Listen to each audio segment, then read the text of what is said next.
नमस्कार, मैं रोहित कुमार। आप देख रहे हैं कैपिटल टीवी उत्तर प्रदेश की स्पेशल स्टोरी। बीजेपी के जाल में फंसी सपा, राजा भैया ने थामा योगी का हाथ, पल्लवी पटेल ने मारी पलटी। यूपी में हुआ फिर 2018 वाला खेल। यूपी के 10 राज्यसभा सीटों को लेकर हुए मतदान में जमकर उलटफेर देखने को मिला। इस चुनाव को लेकर कई नेताओं ने जो माहौल बनाया था, या यूं कहें कि प्रत्याशियों से जो वादे किए थे, किसी ने उसे पूरा किया तो किसी ने अपने वादे से पलटी मारने का काम किया। इस पूरे प्रकरण के दौरान यूपी में 2 नामों की बड़ी चर्चा रही। एक सिराथू से विधायक पल्लवी पटेल तो दूसरी ओर कुंडा से विधायक राजा भैया की। ऐसा इसलिए कि चुनाव से पहले तक दोनों ने अपने पत्ते नहीं खोले थे। पल्लवी जहां सपा से नाराज दिख रही थी, तो वहीं राजा भैया बीजेपी और सपा के बीच सलतुनल बनाकर आगे बढ़ रहे थे। पल्लवी ने तो बगावती तेवर दिखाते हुए सपा की जमकर क्लास भी लगाई थी। सपा की विधायक और अपना दल कमेरावादी की नेता पल्लवी पटेल ने खुले तौर पर जया बच्चन और आलोक रंजन की उम्मीदवारी का खुलकर विरोध किया था। पल्लवी पटेल ने सपा की तरफ से बनाए गए दोनों प्रत्याशियों के योगदान पर भी सवाल खड़ा किया था। उन्होंने कहा था कि जया बच्चन का आखिर क्या योगदान है, क्या देखकर उन्हें टिकट दिया गया। पल्लवी पटेल ने आलोक रंजन पर भी गंभीर आरोप लगाए थे।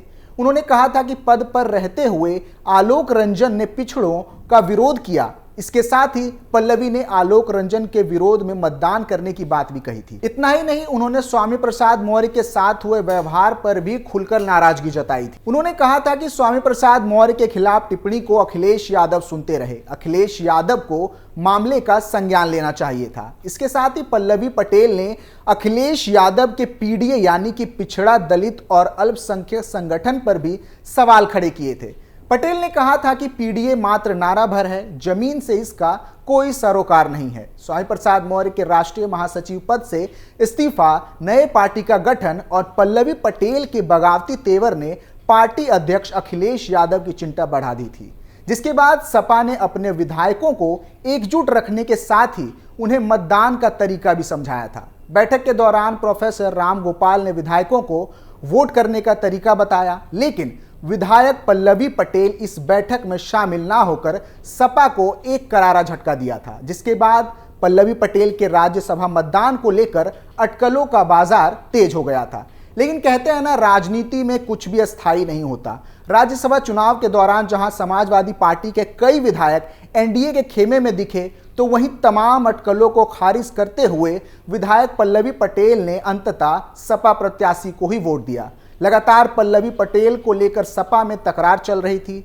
पल्लवी पटेल की वोटिंग पर सवाल उठाए जा रहे थे। इतना ही नहीं, वोटिंग को लेकर अखिलेश और पल्लवी के बीच बहस को लेकर भी खूब चर्चा हुई। बता दें कि वोट देने के लिए पल्लवी पटेल 12 बजे के करीब सभा पहुंची थी। मीडिया ने जब उनके देर से आने और उनके पक्ष को लेकर अखिलेश यादव से सवाल किया, तो अखिलेश ने कहा था कि किसी के अंतरात्मा के बारे में कोई नहीं जानता। बाद में इस बयान को लेकर पल्लवी ने जवाब देते हुए कहा था कि मेरे वजूद में धोखा नहीं है, मैं धोखा और गद्दारी नहीं कर सकती। उन्होंने कहा कि मैंने पीडीए को वोट किया है, मैंने खुलकर और दिखाकर पीडीए उम्मीदवार रामजी लाल सुमन को वोट किया है। मैं पीडीए में थी, हूं और भविष्य में भी रहूंगी। पीडीए मेरी आत्मा और जान है, इसकी लड़ाई मैं लड़ती रहूंगी। वहीं राजा भैया की बात करें तो सपा ने राजा भैया से दोस्ती करने और उनके 2 विधायकों का वोट अपने पाले में करने की बहुत कोशिश की, लेकिन राजा भैया का दिल तो बीजेपी के साथ जुड़ा हुआ था। सपा के नेताओं की तमाम कोशिशों और अखिलेश के फोन पर बात करने के बाद भी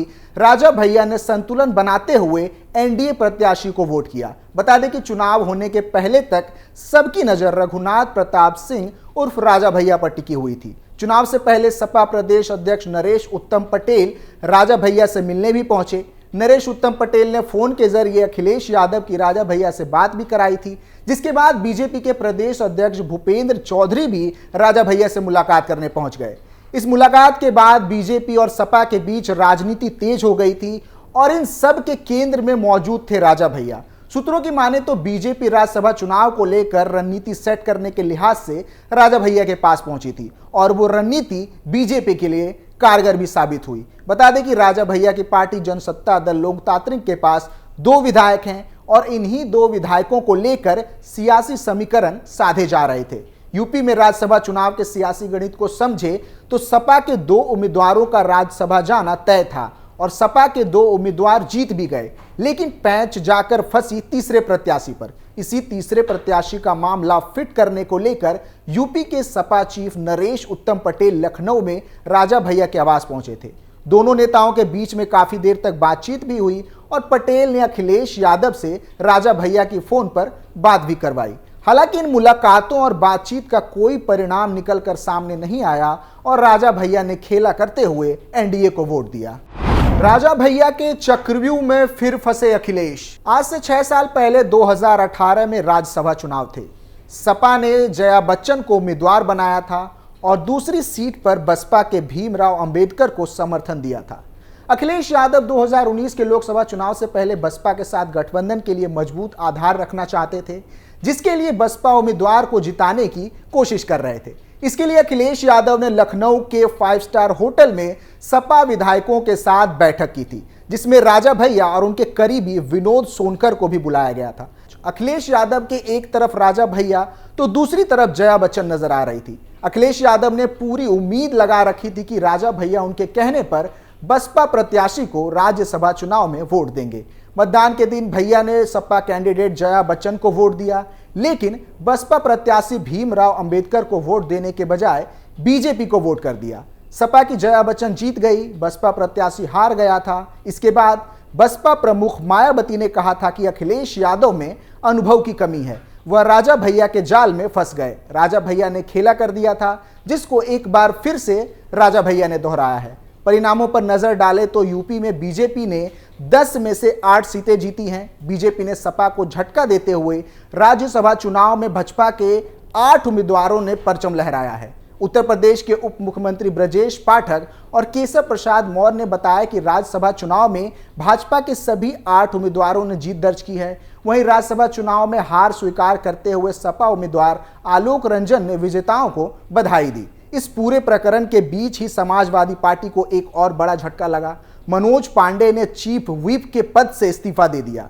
ऊंचाहार विधानसभा सीट से विधायक मनोज पांडे क्षेत्र में अपनी पकड़ के लिए जाने जाते हैं। सपा अध्यक्ष अखिलेश यादव भी उनकी ताकत को समझ रहे थे। ऐसे में मनोज पांडे को चीफ व्हिप बनाया गया था, लेकिन राज्यसभा चुनाव ने अखिलेश यादव के समीकरण को बिगाड़ दिया है।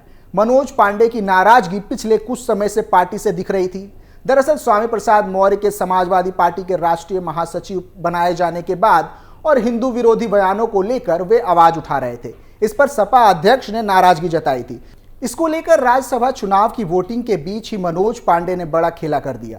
दावा किया जा रहा है कि सपा विधायक मुख्यमंत्री योगी आदित्यनाथ से मुलाकात कर सकते हैं और बीजेपी का दामन थाम सकते हैं। माना जा रहा है कि बीजेपी रायबरेली लोकसभा सीट से पांडे को उम्मीदवार बना सकती है। समाजवादी पार्टी विधायक मनोज पांडे क्षेत्र में बड़ा नाम है। सोमवार को मनोज पांडे समाजवादी पार्टी की बैठक में शामिल नहीं हो पाए थे। इसके बाद उन्होंने काम का हवाला देकर व्यस्त रहने की बात कही थी।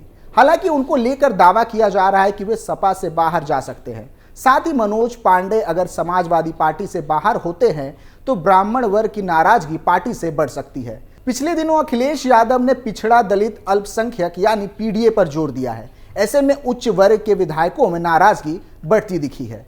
फिलहाल के लिए इतना ही। आप देखते रहिए कैपिटल टीवी उत्तर प्रदेश। नमस्कार।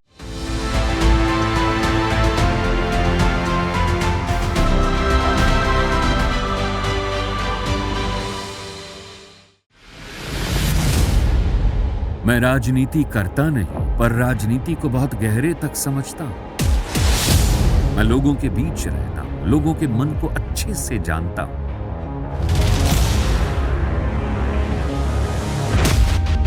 पब्लिक और पॉलिटिक्स की हर नब्ज को खूब पहचानता हूं। संघर्ष की सियासत से सत्ता के सिंहासन तक मैं हर खबर से खरा सच निकालता हूं। ना कोई दौड़, ना कोई race. Capital TV Uttar Pradesh.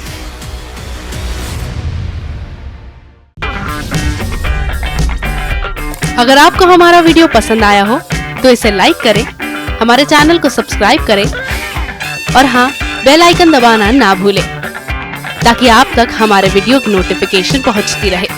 आप अपना सुझाव हमें कमेंट बॉक्स में दे सकते हैं। हमारे साथ जुड़ने के लिए शुक्रिया।